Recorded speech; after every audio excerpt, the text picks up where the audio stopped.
സ്ഥിരം ചോദിക്കുന്ന റിപ്പീറ്റ് ആയിട്ട് പരീക്ഷകൾക്ക് വരുന്ന ഒരു ടൈപ്പാണ്. അതുകൊണ്ട് ശ്രദ്ധിച്ച് കേട്ടോണേ മക്കളെ. ഒന്ന് ശ്രദ്ധിച്ചേ, നമുക്കൊന്ന് വലുതാക്കാം എന്നിട്ട് നോക്കാം. ശ്രദ്ധിച്ചു. അതായത് ഇതൊന്ന് എല്ലാവരും പഠിച്ചു വെക്കണം അല്ലെ. നിങ്ങളിൽ പലർക്കും അറിയാം, ആദ്യത്തെ എണ്ണൽ സംഖ്യകളുടെ തുക കാണാനുള്ള ഇക്വേഷൻ എന്താ? n × n+1/2. എണ്ണൽ സംഖ്യകളുടെ തുക n × n+1/2. എണ്ണൽ സംഖ്യകളുടെ തുക n × n+1/2. അത്യാവശ്യം എല്ലാവർക്കും അറിയാവുന്ന. തൽക്കാലം ശരാശരി നമുക്ക് വേണ്ട, ഞാൻ അങ്ങ് അതിനോട് ചേർത്ത് എഴുതി വെച്ചു എന്നേ ഉള്ളൂ. ശരാശരി എന്നുള്ള ചാപ്റ്റർ പഠിക്കുമ്പോൾ നമുക്കത് വീണ്ടും പഠിക്കാം.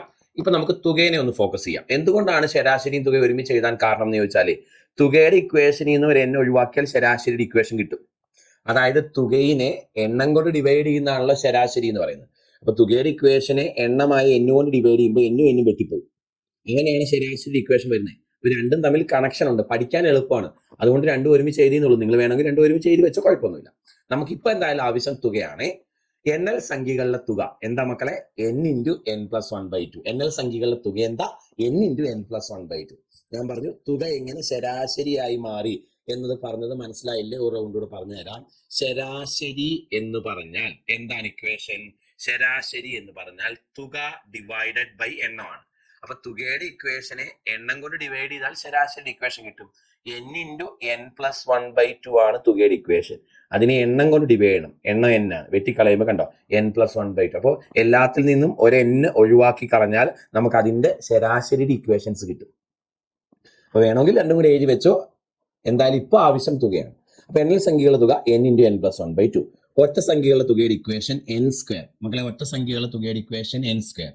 ഇരട്ട സംഖ്യകളുടെ തുക n × n+1 ആണോ? വർഗങ്ങളുടെ തുക n × n+1 × 2n+1/6. വർഗങ്ങളുടെ തുക n × n+1 × 2n+1/6. ക്യൂബുകളുടെ തുക n × n+1/2 ഹോൾ സ്ക്വയർ. അത് പിന്നെ എളുപ്പമുണ്ട്. നമ്മുടെ ആദ്യത്തെ ഇക്വേഷനിലെ എണ്ണൽ സംഖ്യകളുടെ തുക അതിന് സ്ക്വയർ ചെയ്യുന്നതാണ് ക്യൂബുകളുടെ തുക. എണ്ണൽ സംഖ്യകളുടെ തുകയുടെ ഇക്വേഷനെ സ്ക്വയർ ചെയ്യുന്നതാണ് ക്യൂബുകളുടെ തുക. അപ്പൊ എണ്ണൽ സംഖ്യകളുടെ തുക n × n+1/2 ആണ്. ക്യൂബുകളുടെ തുക n × n+1/2 ഹോൾ സ്ക്വയർ ആണ്. എണ്ണൽ സംഖ്യകളുടെ തുകയുടെ ഇക്വേഷനെ സ്ക്വയർ ചെയ്യുന്നതാണ് ക്യൂബുകളുടെ തുക എന്ന് ഓർത്ത് വെക്കുക, പഠിച്ചു വെക്കുക കേട്ടോ.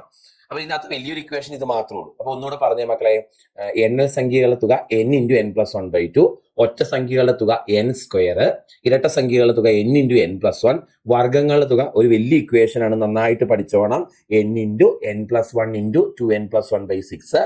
ക്യൂബുകളുടെ തുക എളുപ്പമാണ് പഠിക്കാൻ, കാരണം ആദ്യത്തെ ഇക്വേഷന് ഓൾ സ്ക്വയർ ചെയ്താൽ മതി. n × n+1/2 whole square.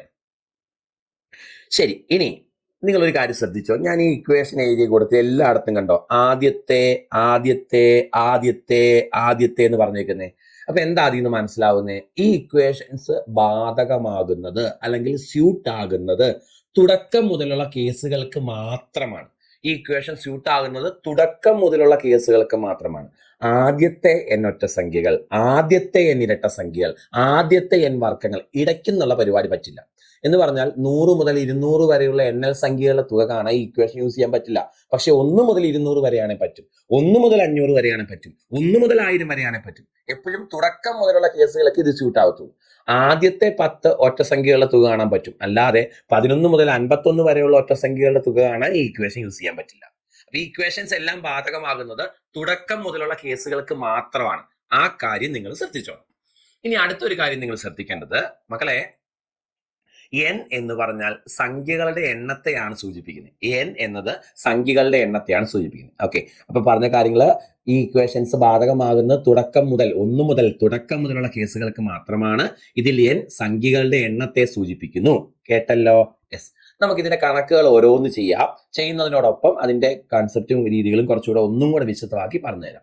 അപ്പൊ നിങ്ങൾ പഠിക്കേണ്ടത് എല്ലാത്തിന്റെയും തുകയുടെ ഇക്വേഷൻ ആണ്. കുഞ്ഞുങ്ങളെ പറഞ്ഞേ, എണ്ണൽ സംഖ്യകൾ നാച്ചുറൽ നമ്പേഴ്സിന്റെ തുക n × n+1/2, ഒറ്റ സംഖ്യകളുടെ തുക n² ആണ്, ഇരട്ട സംഖ്യകളുടെ തുക n ആണ്, ഇരട്ട സംഖ്യകളുടെ തുക n × n+1 ആണ്, വർഗങ്ങളുടെ തുക n × n+1 × 2n+1/6 ആണ്, ക്യൂബുകളുടെ തുക n × n+1/2 ഹോൾ സ്ക്വയർ. എണ്ണൽ സംഖ്യകളുടെ തുകയ്ക്ക് സ്ക്വയർ ചെയ്യുന്നതാണ് ക്യൂബുകളുടെ തുക. ഇനി തുകയുടെ ഇക്വേഷനിൽ നിന്ന് ഒരു n ഒഴിവാക്കിയാൽ എല്ലാത്തിന്റെയും ശരാശരി ഇക്വേഷൻ കിട്ടും. ആണോ? തുകയുടെ ഇക്വേഷനിൽ നിന്ന് ഒരു n ഒഴിവാക്കിയാൽ എല്ലാത്തിന്റെയും ശരാശരിയുടെ ഇക്വേഷൻ കിട്ടും. ശരിയല്ലേ? ഇവിടെ നിന്ന് നമ്മൾ ഈ n ഒഴിവാക്കി, അപ്പൊ ശരാശരി എണ്ണൽ സംഖ്യകളുടെ ഈ n സ്ക്വയർ 2n ഉണ്ട്, ഒരു n ഒഴിവാക്കി, ശരാശരി n. ഈ n × n+1 ഒരു n ഒഴിവാക്കി, n+1 കണ്ടോ? n × n+1 ഇതിന്റെ ഒരു n ഒഴിവാക്കി, കണ്ടോ? ഇനി ഇവിടെ ഇത് n സ്ക്വയർ ആണ്, ഇത് n+1 സ്ക്വയർ ബൈ 2 ആണ്. n സ്ക്വയറിന്റെ ഒരു n പോകും, അപ്പൊ n × n+1 സ്ക്വയർ ബൈ 4 ആണ് വരും കേട്ടോ. അത് മനസ്സിലായോ? അതായത് എക്സ്പാൻഡ് ചെയ്യുമ്പോഴേ n square × n+1 square by 4 എന്നാ വരുന്നത്. ഏത് എക്സ്പാൻഡ് ചെയ്യുമ്പോൾ? ഇത് ഹോൾ സ്ക്വയർ അല്ലേ? അപ്പൊ ഈ n സ്ക്വയറിലെ 2n ഉണ്ടല്ലോ, ഒരു n വെട്ടിപ്പോകും, ബാക്കി ഒരു n അവിടെ കാണും. അതാണ് ഇതിങ്ങനെ വന്നത് കേട്ടോ.